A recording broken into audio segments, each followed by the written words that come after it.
కాంగ్రెస్ పార్టీలో గూడా త్వరలోనే కొత్త పీసీసీని నియమించబోతున్నామంటూ అటు హైకమాండ్ గూడా చెప్తుంది సార్. ఇప్పుడు కాంగ్రెస్ పార్టీలో ఉన్న సీనియర్‌లు గూడా పదవి కోసం ఇప్పటి నుంచే పైరవీలు స్టార్ట్ చేసిండ్రు. ఈ పైరవీలు మళ్ళీ కాంగ్రెస్ పార్టీలో చీలిక తెచ్చే అవకాశం ఉందంటారా? 20,000 వాళ్ళ చేరిక ప్రతిసారి పీసీసీ ప్రెసిడెంట్ అన్నప్పుడల్లా కాంగ్రెస్‌లో పోటీ ఉంటుంది. హ్మ్. బీజేపీలో పోటీ లేకుండా బండి సంజయ్‌ని మార్చి కిషన్ రెడ్డిని తేలేదా? హ్మ్. సో బీజేపీలో కూడా ఈటల రాజేందర్ రాయబారాలు జరపలేదా రాష్ట్ర పార్టీ అధ్యక్ష పదవికి? హ్మ్. అందువల్ల బీజేపీలో జరిగినప్పుడు కాంగ్రెస్లో జరగదా? ఇంకా కాంగ్రెస్ ఇది మోర్ డెమోక్రటిక్ పార్టీ కదా. సో వాస్తవంగా ఒకే వ్యక్తి 2 పదవులు కాంగ్రెస్లో నార్మల్గా ఉండవు. అదేదో రాహుల్ గాంధీ సోనియా కుటుంబానికి మినహాయింపు మినహా. సో ఎక్కడైనా పీసీసీ ప్రెసిడెంట్ ముఖ్యమంత్రి వేరువేరుగా కాంగ్రెస్ ఉంటుంది. 2004, 2009లో కూడా రాజశేఖర్ రెడ్డి లాంటి బలమైన నాయకుడు ముఖ్యమంత్రిగా ఉన్న సమయంలో కూడా పీసీసీ అధ్యక్షుడిగా రాజశేఖర్ రెడ్డి లేడు. రాజశేఖర్ రెడ్డి ప్రత్యర్థి అయిన డి శ్రీనివాస్ ఉన్నాడు. రాజశేఖర్ రెడ్డి మనిషి కూడా లేడు.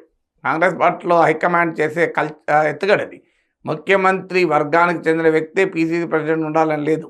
ముఖ్యమంత్రి వ్యతిరేక వర్గాన్ని అతన్ని పెట్టి చెక్మేట్ చేస్తారు. అంటే ఒక్కరే ఉంటే తిరుగులే నాయకుడు అవుతాడు కనుక.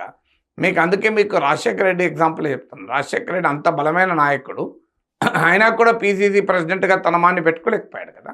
తన వ్యతిరేక వర్గం, తనవాడు ఒక న్యూట్రల్ కూడా కాదు, తన వ్యతిరేక వర్గము రాజశేఖర రెడ్డి పట్ల అసమ్మతితో ఉండే డి శ్రీనివాస్ 2 సార్లు పీసీసీ ప్రెసిడెంట్గా ఉన్నాడు. అందువల్ల ఆ రాజశేఖర రెడ్డికి లేని లగ్జరీ కంఫర్ట్ రేవంత్ రెడ్డికి ఉంటుందా? రేవంత్ రెడ్డి డెఫినెట్గా రేవంత్ వర్గానికి చెందినవాడే పీసీసీ ప్రెసిడెంట్ కావడం అంత సులభం కాదు. అయితే ఈ ఒకవేళ పార్లమెంట్ ఎన్నికల్లో కనుక భారీగా సీట్లు గెలుచుకుంటే డెఫినెట్గా రేవంత్కి ఆ స్కోప్ ఉంటుంది. ఎందుకంటే రాజశేఖర రెడ్డి కాంగ్రెస్కు ఎక్కువ ఎంపీలు తెచ్చిపెట్టిన రోజు దేశంలో కాంగ్రెస్ అధికారంలో ఉంది. అందువల్ల దేశంలో కాంగ్రెస్ అధికారంలో ఉన్నప్పుడు కాంగ్రెస్ పార్టీ అధిష్టానం అసెప్ట్ చేసుకుంటుంది.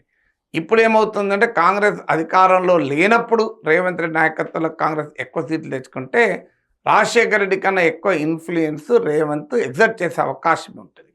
ఆ అవకాశం ఉన్నప్పుడు ఏమవుతుంది అంటే రేవంత్ రెడ్డి అనుకూల వ్యక్తి లేదా అట్లీస్ట్ రేవంత్ రెడ్డిని ఇబ్బంది పెట్టిన వ్యక్తి పీసీసీ ప్రెసిడెంట్ అయ్యే అవకాశం ఉంటుంది.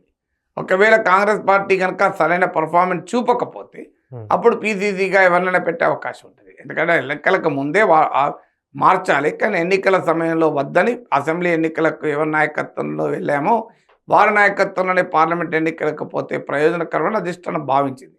అందువల్ల ఇప్పుడు పార్లమెంట్ ఎన్నికలు అయిపోయాయి కనుక పీసీసీ ప్రెసిడెంట్ మారే అవకాశం ఉంటుంది.